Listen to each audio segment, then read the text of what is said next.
also no question that Guantanamo set back the moral authority that is America's strongest currency in the world.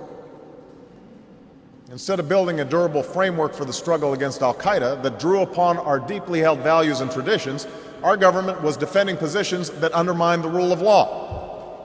In fact, part of the rationale for establishing Guantanamo in the first place was the misplaced notion that a prison there would be beyond the law, a proposition that the Supreme Court soundly rejected. Well, the gears of justice move slowly. President Obama promised to close Guantanamo by January, but so far Congress has refused to sign off on it. The president also ordered a review of all pending cases of detainees still held in Guantanamo, but that report's been delayed another 6 months. This Sunday, the Washington Post announced the possibility of moving suspects from Guantanamo to various maximum security prisons in the United States. Who would move? What would happen? And why is change taking so long? Well, today we speak with a journalist who chronicled the story behind that Supreme Court case referenced by President Obama. The book, The Challenge: How a Maverick Navy Officer and a Young Law Professor Risked Their Careers to Defend the Constitution and Won, is currently being made into a major motion picture starring George Clooney. The paperback is just out of the book. Author Jonathan Mahler, writer for the New York Times Magazine, joins us in the studio. Thanks for coming in, Jonathan. My pleasure. So I guess that's the first question. Where do things stand vis-a-vis the Guantanamo detainees at the moment specifically, and then we'll get to the challenge. Sure, yeah. Well, right now we still have about 240 detainees left on Guantanamo. And, certainly Obama is to be commended and applauded for that rhetoric that you just heard. But at the same time, we are, I think maybe one or two detainees have actually been released since he's taken office.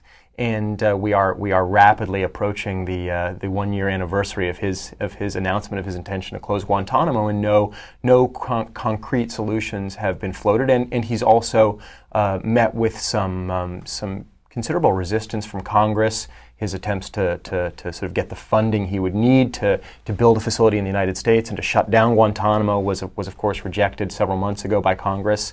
And so there's been just not a whole lot of forward motion, you'd have to say. I mean, this latest proposal, this latest notion that we would build a prison either in Fort Leavenworth or in Michigan, perhaps, is already being met with a good deal of criticism inside the human rights community. So there just hasn't been a whole lot of progress, to be honest. And I think no one doubts Obama's good intentions, but it's a mess. What drew you to the Hamdan case specifically? Well, I actually got onto the story because I was I did a profile for the New York Times Magazine of this Navy lawyer, this JAG lawyer. Charlie Swift was his name, when he was first assigned to defend Hamdan, who was, of course, bin Laden's driver.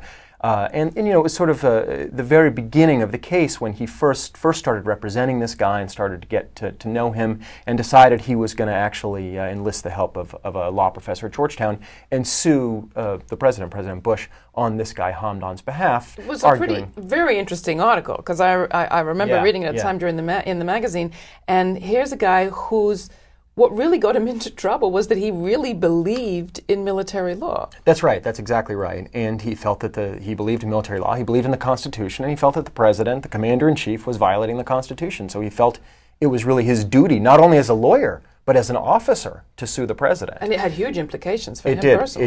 It did. He just to finish, I started following the story after my piece came out, and lo and behold, the case kind of gradually worked its way through the courts and made it all the way to the Supreme Court. So I was actually very lucky. I mean, I had no idea that it was going to become such a big story.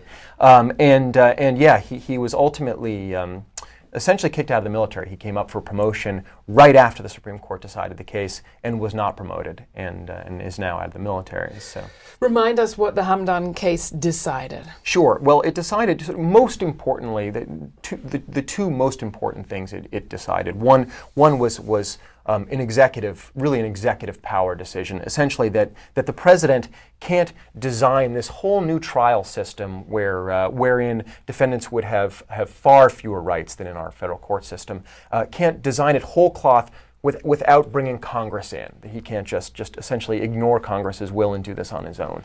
And the other really significant aspect of it was that the president couldn't ignore the Geneva Conventions, that the United States was bound to honor the Geneva Conventions.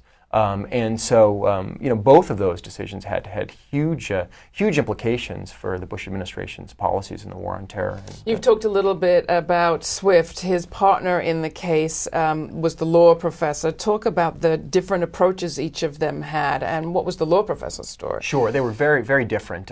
Swift was a real really sort of emotional, kind of shoot from the hip kind of guy. He was a real trial lawyer. I mean, he was a JAG lawyer, so he had spent his career essentially, defending wayward servicemen, guys who'd been busted for possession of cocaine or ripping off a convenience store or something like that.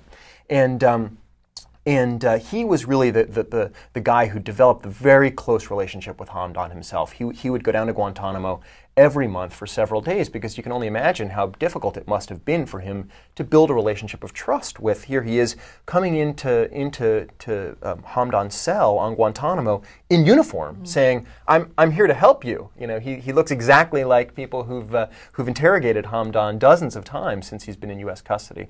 So he was really the guy who built a relationship with a client, and Neil Katyal, this Georgetown law professor, was the one who really kind of was the intellectual architect of the lawsuit, who really kind of handled all the brief writing, all the important arguments in court, who argued the case at Supreme Court. And in fact, he's now actually working in the Obama administration in the Justice Department.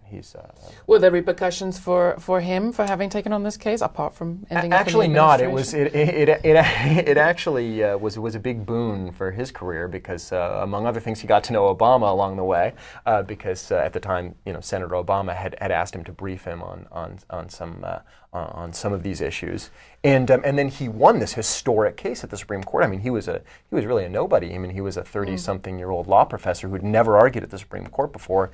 He walked into the court against the advice of many people who felt that he should be giving this. Everyone knew this was a huge argument. It was going to be a very, very important decision, and a lot of people thought he should give the argument to someone who was more experienced. But he insisted on doing it himself, and he won. And of course, afterwards, he was given a lot of job offers.